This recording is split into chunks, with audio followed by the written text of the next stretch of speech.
On the surface level, the superficial level, yeah, we can't see patients right now, and that sucks. And then you start to realize the deeper connection that you've established with your patients and why you even have a vision and mission that talks about inspiring lifelong human movement. And you say to yourself, if I'm a fixer and I can't fix people, then who am I? What do you know? A lot of education, a lot of commitment to helping people, and if you can't do that because you can't use your hands to help someone's back feel better or whatever, then what is your purpose? And so that's the kind of through the progression, realizing that your purpose is deeper than just adjusting people's backs or giving them home care exercises. You start to realize that the connection you make with your patients is your purpose. And your knowledge and background and all the things are great to have to help someone, but it's still you as a person that connects with the other person. It's like that human bond of some kind. I can't really put my finger on it, but I know it's there. When I speak to a patient and when they speak to me, I know I'm listening, I know I'm connected to this person, and that gives me purpose. And that goes beyond the treatment room or the clinic, right? It goes into the grocery store when we run into each other and you're buying milk or I'm buying eggs or something. I connect with you right on that spot and ask you how you're doing, and I don't just mean that as a conversation starter. I mean I really want to know how you're doing. And that was the progression for me personally, to understand that you and I connect as human beings, and that's what we're designed to do socially, and that is the purpose. And that every patient I see now, I'm grateful to see them, but I'm more grateful that I can connect with them on that level. And that was way different than before COVID. Because before COVID, I was going through the motions of being a chiropractor, thinking I was fixing people when they're not that broken, right? More importantly, I was connecting with them on a human level. That was huge. That trust that you build with each other, that I didn't really tap into that until after COVID started. And so that was huge for me. That was a big game changer. Yeah.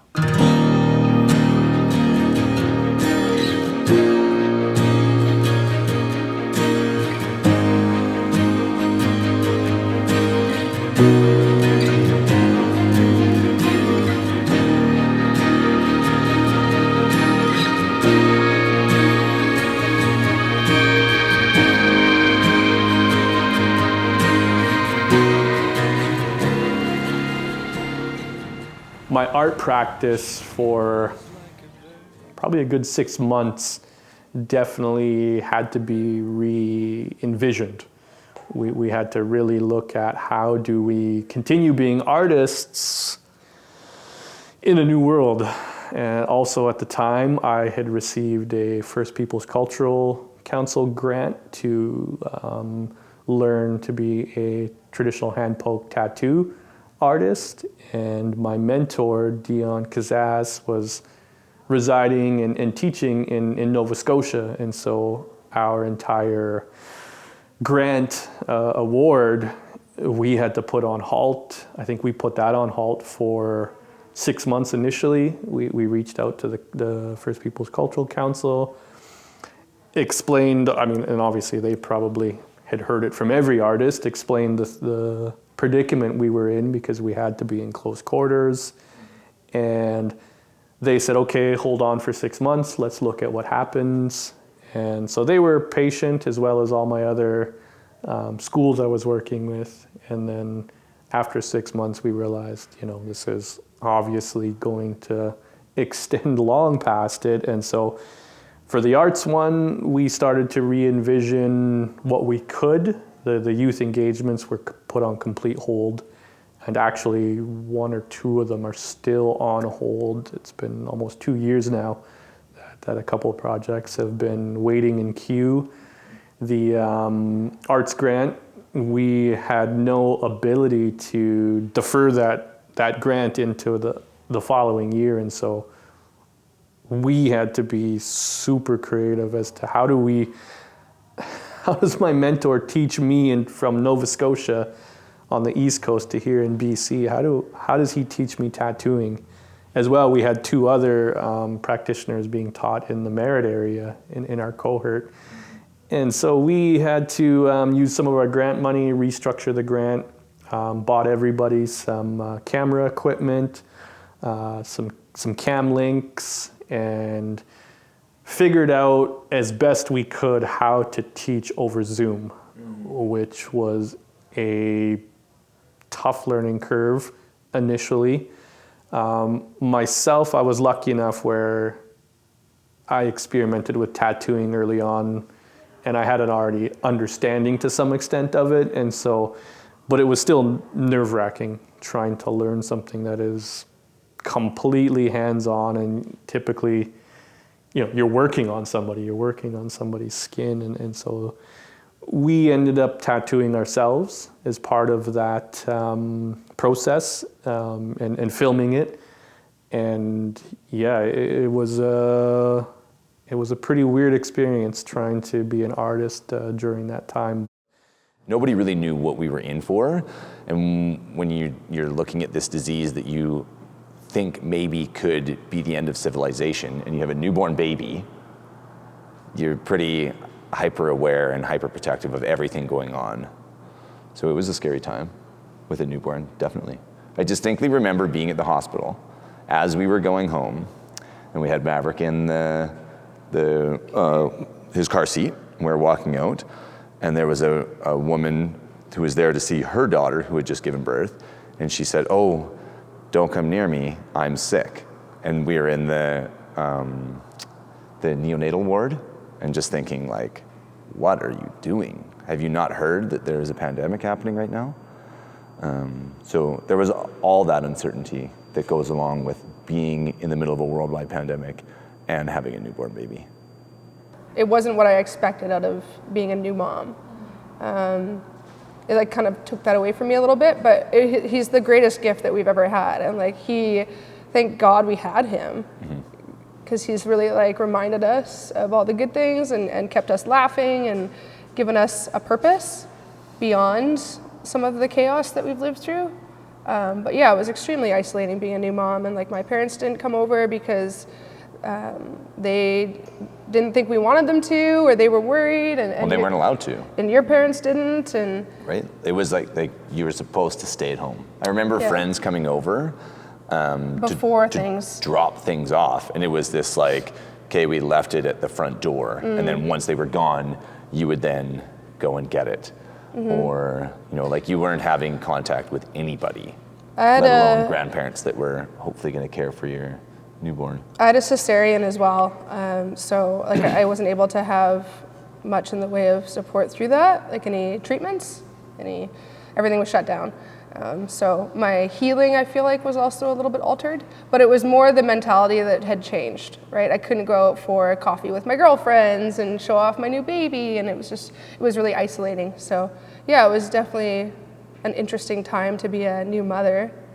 It's not what you imagine when you think of having a newborn baby. Yeah. It's not what you imagine where you're like meeting people. And I remember your parents wanting to plan for all of your family to come over to our house to meet the baby. This was before... Like an open house style. Yeah, before we had had the baby.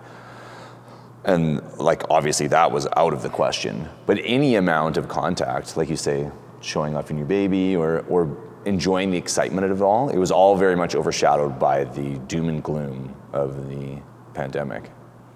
And at the time when we initially announced vaccine passports were going to require art centres, and I think the wording was centres, art centres that include, and the example they gave was that offered pottery classes or choir or art classes. So we fell within that parameters. But essentially that we know that that is coming out on whatever day in the future, maybe a month ahead. But I've got programming, and we've sold programming and classes and workshops for maybe 3 months ahead with no restrictions. So we now have to go and communicate with all those people that are coming to use facilities saying these are the new requirements. And some people said no problem, and some people said, well, that's going to be a challenge for me, and we obviously then have to cancel that or refund that class. But the day I went live, the wording changed and said, okay, well, actually, you're only required a vaccine passport if you have 50 people or more. Now, we've got a big center, but we don't have 50 people taking a clay class or 50 people taking an art class. So all of a sudden then, that wasn't a requirement. So we're now then communicating that back out to our users to say, actually, you know what, you can come. And as we go along then, the passport RIM requirement changed from 50 users to art centers are required. So we're now communicating with our members again to say, actually, it is required now. So it was more that messaging. That was the challenge. And I sort of get it, we're not pointing fingers. The challenge for us as an organization is communicating a message, out to the users of the center. How do you take it? How do you feel as a business owner? I was sad. I sat in the front bench and I cried.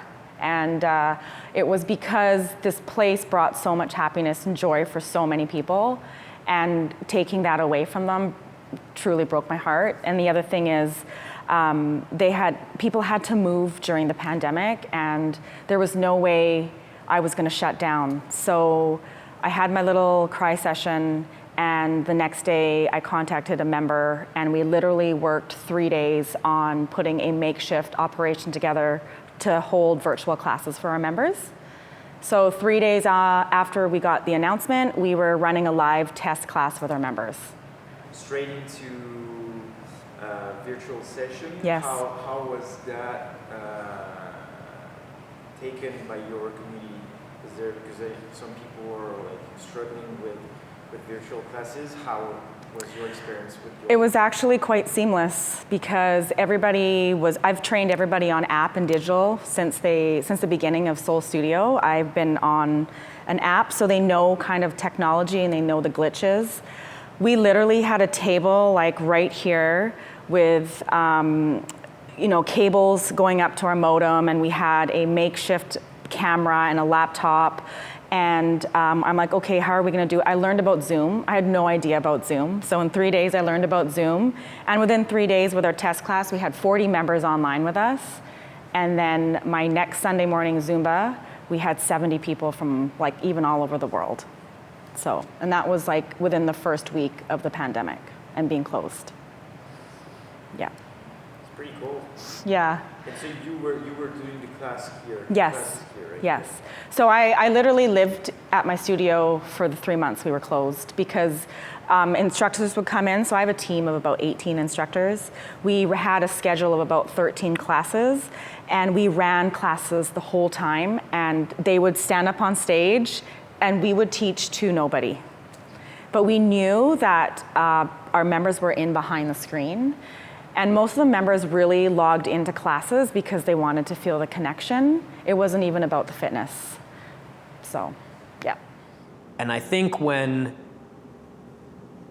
a regulatory government body is telling you how, when, why, and basically everything about how you can operate your business and how you make the decision in your business, it feels like your hands are tied a lot of the times. And I think that was the most difficult thing, and still continues to be the most difficult thing to deal with over the past 2 years, is just the constant back and forth and changing restrictions, because the information is constantly changing. And especially in that first year, it was just so back and forth. Masks don't work, masks do work, we're gonna mandate them. Takeout only, but patio is fine. Now indoor is fine, but only a select distance, and you have to have blockers and shields in the middle. And then just so many things constantly changing and changing how you have to adapt and how you have to run your business. So I think that was probably one of the most difficult things. And then frankly, just managing emotions. I mean, emotions of customers coming in and trying not to let it affect you and your staff. So really trying to be that, you know, safe person for your staff to talk about it, so that they don't let it affect themselves when, you know, emotional people come in, and, you know, whether they're upset or frustrated or whatever's going on in their own lives. The restaurant industry takes a lot of the brunt of that full force. And honestly, just managing myself, managing my staff, and our emotions and our mental health, and making sure that we don't get to a point where we can't anymore or we're exploding. Because to be perfectly honest, we're basically running in fight or flight mode and autopilot for those first 6 months. And it wasn't until July, August, when we started to feel it in our physical and mental health, that we were starting to burn out, all of us, you know, my staff, myself. And you really have to think about what to do at that point. And for me, the decision I made was, we're just gonna close for 2 weeks in September. Just close. Those are the 2 weeks that we would have been closed at the start of the pandemic, and we didn't. We're gonna just close for 2 weeks, come back with fresh minds, rested minds, and take the next challenge on, whatever that may be. Yeah, I think one thing that stood out for us was, although a lot of things changed from being in the gym to online, what didn't change was our communication. We've always been a very highly communicative gym with our coaches to our members. So that just kind of highlighted what we were already doing, and we obviously did a bit more of that. We made sure that at minimum once a week, every member got a touch point from their coach of check-in of, how's this week going for you? How can I help? What are we doing to maintain your physical mental health? So there was definitely some people that just had no interest. They're like, I love what you're doing, it's great, but I'm not doing it. I'm not working out at home. Whether it was just, don't have the space, don't have the time, just don't like doing it. But it definitely highlighted what people needed, and that's a separate space to exercise and work out that disconnects them from everything else. We found that too. We were working from home, we were living in a smaller space, and then we were doing our Zoom workouts with everybody, and we were just like, we had no separations from everything. Yeah, we had to rearrange our living room to do the Zoom workouts and push the couch to the side, and then after the class we're done, push the couch back, and so you can sit and enjoy yourselves. And yeah, it was I'm sure you probably remember some of those days as well too. I was doing deadlift because I broke like bumpers and bar. I was doing deadlift in the living room. Yeah. Upstairs, my landlord was, what the f is happening here? Yeah, we had that too. We were into our townhouse at midway through the shutdown, and we had the barbell in the garage and dropping the bar a few times. Snatches, and dropping it. Our neighbor comes by, like the door's open a little bit because it's getting kind of sweaty in there, and oh, that's you in there. That's what that noise is. It's waking the baby. It's like shaking the house beside us. We're like, I had no idea, right? It's just shaking the foundation. We're like, oh, guess we can't drop weights here. So. Yeah. Cut any math, like how was that with the regulation? Opening back, how was that for you? Oh man, it was quite funny. Masks were and are still the biggest challenge when you're cutting hair, because hair is right behind the ear. There are some cool tricks that we have definitely learned, which is great. You know, you can cross over the sides of the ears, and then it kind of pushes the ear off, and then you can kind of get around the ear. I've gotten to the point where I've been so good at it that I can just lift one side up and just like trim around the other side, but not everyone can do something like that. So, but I would say the great thing about barbershops is that our hygiene and cleanliness is so high. Our PPE has always been high. We have barber sides, we're always using clipper side, we're cleaning our chairs every time in between clients. So as for something like that, it actually didn't change very much for us. if you're going. Yeah. So yeah, the biggest thing was just masks for me. Cool. And just out of curiosity, I was always thinking that. How did you like with beard trims? Like, was that a thing at first? Yeah, so beard trims were not a thing at first because they were like, I guess the regulations were like no beards, no shaves, no nothing. We have opened up to that now, and now it's just to whatever the customer's comfort level is, and etc. So that is good, but I definitely miss beard trims, and that was one of the hugest backsides of income flow. Okay. Yeah, so masks in the studio, and then we had to modify quite a few of our classes because we were not allowed to do high intensity, and we weren't allowed to use the heat. So then we had to have the heat shut off, which is a huge bummer for us because we're a hot studio and we're known for the heated classes. And then with our high intensity, we just had to modify all of our classes to make sure we weren't like, hitting that cardio with our burpees and stuff like that. So a lot of modifications happened, and we did what we had to do to survive. Did you have to bring down the numbers per class? Probably. We did. Yeah, our capacity was cut big time. We can hold 39 people in the room, and we were cut down to, I think it was 16. So it was super frustrating for students because then they couldn't book into classes, and then frustrating for us teachers because people that had booked into classes didn't show up, and then there was like empty spots in there. So, yeah. I'm trying to think. If there would be like one thing that for me personally that affected me working, I honestly think personally at work, I dealt with a lot of anxiety after I went back, after I was COVID positive, because it was such a weird transition to feel comfortable, and maybe that was just internal and I was taking everything more personal than I really needed to. But I think just like learning how to navigate with my coworkers after being the first person that was positive, and that's not really super work related, but I think personally that was the hardest thing for me, was being comfortable working with people that maybe didn't necessarily treat me different, but I felt like they did.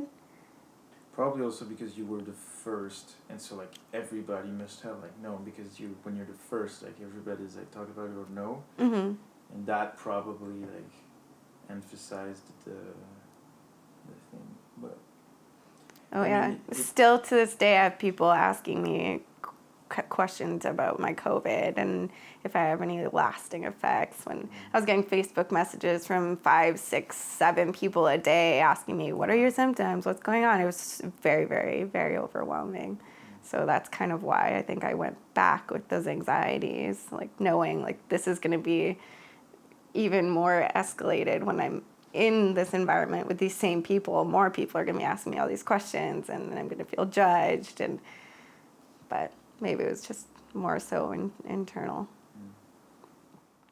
At this time, almost everybody was out of work. So as the pandemic progressed, people started going back to work and they started earning money again. And there were a small sector of businesses, gyms, restaurants, nightclubs, those type of more social type environments that were continuing to be affected.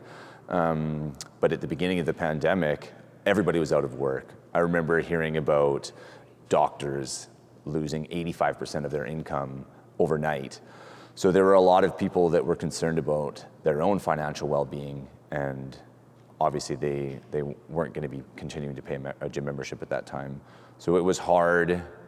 The reception was mostly good in that we had support from a lot of people, but at the same time, people had to rightfully be looking out for themselves. So it was very tough.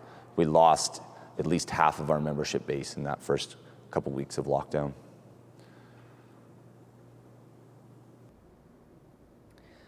I'm just thinking about it from the perspective of our community members. I think they wanted to be able to support if they weren't able to. But it's also part of the reason that people come here is because they physically come here, right? It's hard to be motivated on your own at home It's hard to be motivated without a coach telling you what to do in the group environment. So I think everybody really missed that. And I think they struggled. You know, I still have people telling me in CrossFit classes, they'll kind of like pull me aside and say like, I'm so glad we're open again, through both lockdowns, the struggles that they've faced, and through COVID.